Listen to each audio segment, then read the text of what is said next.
Okay, we're at day 2 here, and we're looking today on confidence intervals with the standard deviation is unknown, with the population standard deviation is unknown. So we're going to construct confidence intervals using the standard or the student t distribution instead of the standard normal distribution. Some things that we should know: that the sample mean again is the best point estimate. We'll use sample data to construct a confidence interval for estimating the value of a population mean, and we should develop the ability to determine the sample size necessary to estimate a population mean. So our goals for today. So first of all, we're going to review. The first thing that we're going to do is put the most common intervals with our z-scores. So if you will look on your chart with the positive z-scores, you can see in the bottom right-hand corner it says common critical values. These are values that we're going to use from now on. The 90%, the common critical value or the z-score is 1.645. We've used 95% over and over and over. It's 1.96. And then 99% is 2.575. Just some requirements that we need to know: that our sample size is greater than 30. That's still something that we need to make sure we're watching. So the student t distribution is something that we're going to look at when the distribution of the population is essentially normal, but one key piece is missing. The population standard deviation is unknown. Okay, and when you read examples, you'll just notice that it's not there. So this is the formula that we have to use when we're calculating. Instead of a z-score, it's going to be a t-score, and it's essentially the student t. Just some basic notation that the thing that we're going to replace is this. Everything else is the same. When we're using the student t distribution, what we have to know is the number of degrees of freedom. And basically what they are is they take the sample size, so n, and that's where the n comes from, and they subtract 1. So we're going to use that today. And the first thing that we're going to do here is find the degrees of freedom and put it to the chart. So our sample size of n equals 12 is a simple random sample selected from a normally distributed population. Find the critical value t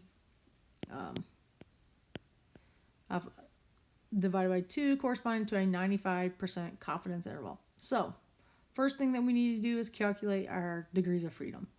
So we know our sample size is 12, which then in turn means our degrees of freedom is 12 minus 1, so our degrees of freedom is 11. At this point, we're going to take our number to the chart. What we should know is, given that our t-score is given like this, we also know 95%. So that means that our significant level is 0.05, that's left. So we're going to divide that by 2. So what that tells us is the area in each tail of our curve. So it kind of looks like this. Each is 0.025. So my chart that I'm taking this to is table A3. And the first thing I'm looking at is degrees of freedom. So I'm going down the left side and I'm going to 11 because that's what it is. Then I'm looking at area in one tail. The area in one tail is 0.025.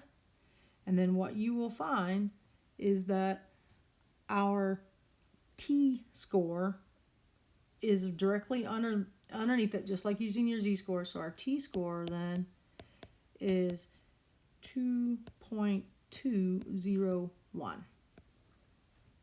And I'll try to just show you on the chart. So this is a picture of what our chart looks like. We would go down to 11, and then area in one tail is here, and then we're going down to here is our number. So you come straight down, come straight over, and the t is 2.201.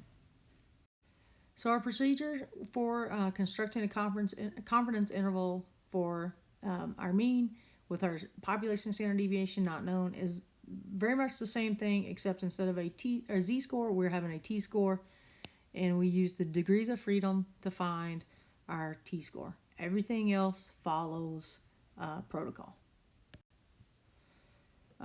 Just some important properties Again, the T distribution, student T distribution has a great general symmetric bell-shaped curve.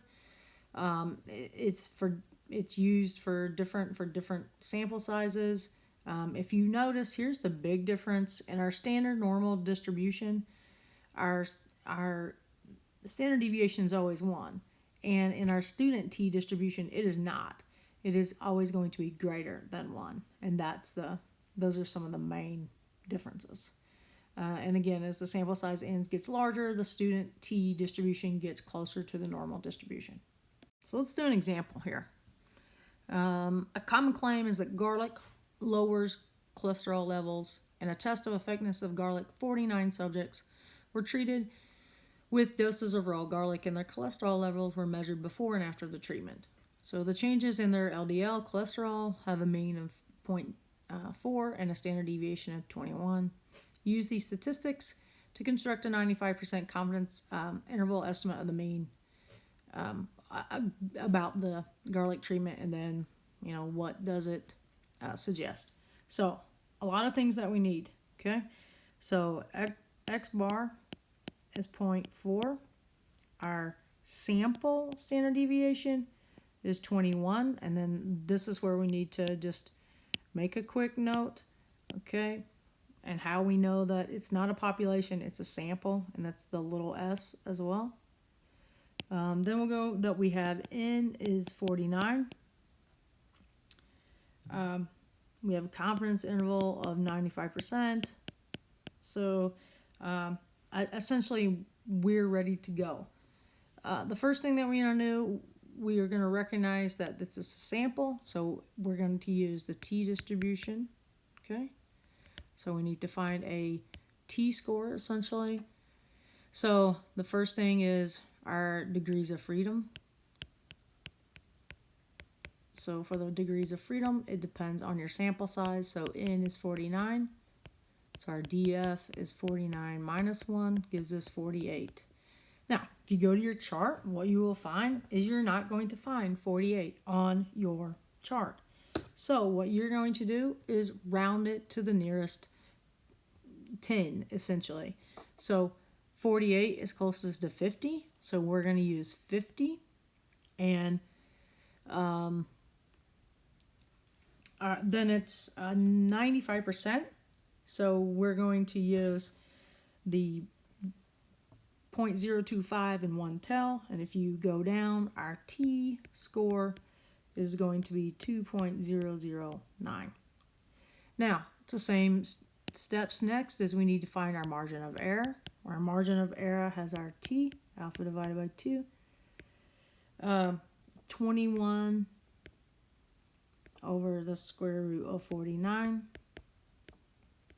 We're going to plug this in as well, so we have 2.009. And this is actually 21 divided by 7, so it's 3. And then our margin of error comes out to be 6.027. And then we create our confidence interval. So our confidence interval then is 0.4 plus or minus the 6.027, which looks like this. And it is negative 5.627, which is less than the x bar, which is less than positive 6.4. So there's our confidence interval. Now, what we need to say is what does the confidence interval suggest about the effectiveness of the garlic? And because the confidence intervals limits contains the value of 0, it's very possible that the mean of the changes in the LDL cholesterol it could be equal to 0. Okay, so if you notice that, and it's basically what it suggests that the garlic treatment does not have an effect at the LDL cholesterol levels. So it does not appear that the garlic treatment is effective in lowering your LDL cholesterol. So it's not effective.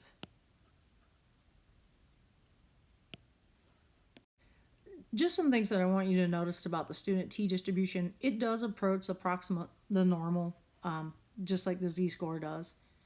But what I want you to show you is like the 3 and the sample size of the 12. If you notice the 12 is the red, whereas the blue is the standard normal, and then N is 3, your sample size is 3, then it's in there. So the lower your sample size, the more variable, okay, which means that there's a little bit more error in your conclusions. Some formulas that you should know.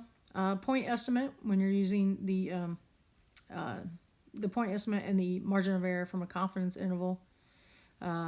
These are the two formulas of how to find them. Here's just some of the basics that we've been talking about in day 1 and day 2. So now what we're going to do is we're going to look at this example with the results of chocolate chips of a confidence interval is expressed as the 18.128 and 20.060. Excuse me. So the display shows that the confidence interval limits for a 95% confidence level. Use the displayed confidence interval to find the values of the best point estimate of x and the margin of error. So the formulas that we just saw, the point estimate. So what we need to do is essentially what it's going to do is find our mean in there. If you remember, that's the best point estimate. So you add these values together. 18.128, so the upper added to the lower, you divide them by 2, and you get 19.094, and this would be our point estimate. And then we're going to look for the margin of error. So you do the opposite, you subtract them. So 20.060 minus the 18.128 divided by 2, and you get 0.966 as the margin of error.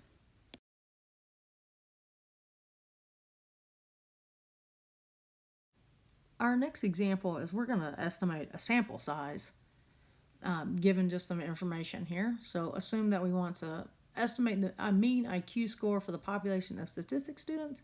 IQ scores or IQ tests are designed so that the mean is 100 and the standard deviation is less than 15. And how many statistics students must be randomly selected for the IQ test if we want a 95% confidence interval that the sample mean is within 3 IQ points of the population mean. So some things that we need to identify. First of all, we know that our mean is 100, and then our standard deviation is less than 15, and that's okay that it's less than. And we want a 95% confidence interval. And then this is the new thing, within 3 IQ points. Well, this is actually the margin of error. Okay, we want it within 3 points, which is our margin of error. So we're just going to fill this in, 95%. We're going to use now a z-score of 1.96. So n is equal to the 1.96. You're going to multiply it by the 15. Our margin of error is 3. You're going to multiply all this out, and then you're going to square it. And you get roughly 96.04. And what we know, and we have the roundup rule, you can't have 0.04 of a person. So we know that our population here needs to be, our sample needs to be 97 statistics students. There we go. Okay, so a homework.